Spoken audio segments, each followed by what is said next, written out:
لله. ما يذكرني بتاريخ اليوم؟ تفضلي. اليوم هو يوم الثلاثاء 30 أبريل 2024. أحسنتي. في الحصة السابقة كلفتكم بإنجاز بحث، من أنجزه؟ تفضل.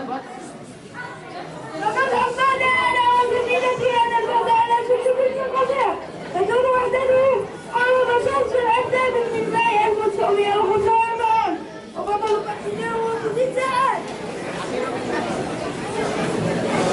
ولد الشهيد بوزيد سعد في التاسع من جون 1919 في الصيف.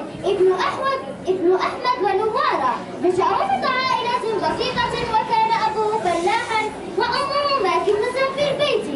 تعلم القراءة في المدرسة القرآنية، وبعد وفاة أبيه اضطرت الأم لأن تعمل في بيوت أحد المستعمرين لإعانة أطفاله. كان عمر ساعة 15 سنة، اشتغل بنحو القرية عند أحد المستعمرين بمساعدة أمه، ثم خرج بصفوف المساعدة في الحياة. أما باقي الأحداث فسوف نتابعها في فيلم قصير.